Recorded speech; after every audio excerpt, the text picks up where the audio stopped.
Previous on Chapter 5.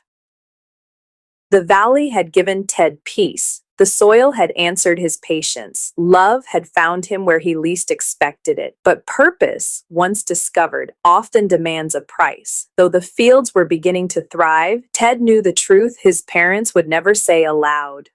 Growth required resources they did not yet have. Tools, irrigation, capital. To protect what he was building, he believed he needed just one more sacrifice. And so, with promises spoken softly under the gnarled oak tree, Ted left the valley once again, not chasing ambition, but trying to secure a future strong enough to last. What he didn't know was that this journey would test not his intelligence, but his soul. Chapter 6. The city's cold embrace. The lush, predictable rhythms of the valley were soon replaced by the jagged iron skyline of the city. Ted arrived with the scent of fresh soil still clinging to his dreams, believing that a first-class degree was a key that could open any door. But the city did not care for the soil, and it had no ears for the stories of a boy, a village, and a loyal dog. Here, the air was thick with exhaust and urgency, a concrete labyrinth where millions moved together, yet a man could be utterly, dangerously alone. Driven by the need to protect his family's future, Ted made a difficult decision. He needed one high-paying job, just 6 months, to secure the land he loved forever.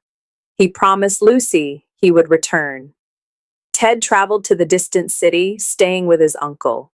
He started his job search with fervent optimism, presenting his prestigious degree at every office. But the city was cold and crushing. Days turned into 3 demoralizing months of rejection. Too specialized for this role. We need someone with 5 years of experience. The pressure from his uncle did not help. You tell me you have a first-class degree, the uncle would sneer. Yet, here you sit, eating my food and wasting my electricity, doing nothing a cleaner couldn't do better. That degree is worthless paper. One evening, after another crushing rejection and a nasty confrontation, Ted quietly slipped out of the apartment in the middle of the night. He was homeless in the vast, indifferent city, sinking into despair, starving and desperate. He met bad influences. A small, tight-knit group of young men living on the edges of the law. They offered him food and protection, asking him to use his keen mind, honed by years of study, to plan their survival by any means necessary. Ted, convinced he had nothing left to lose, slowly traded his moral code for basic survival. He started small, petty theft.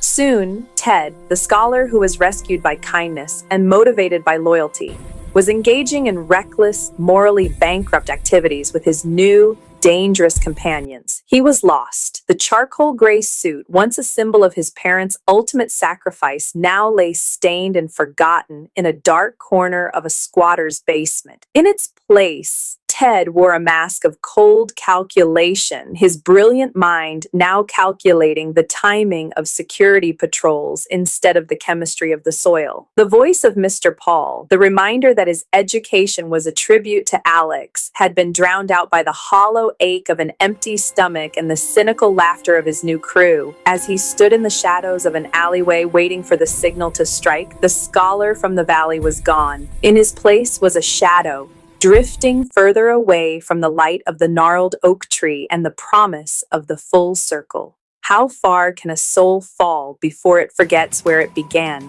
Join us for Chapter 7, The Ghost of the Road, where a chance encounter in the dark heart of the city brings Ted face to face with the man he used to be.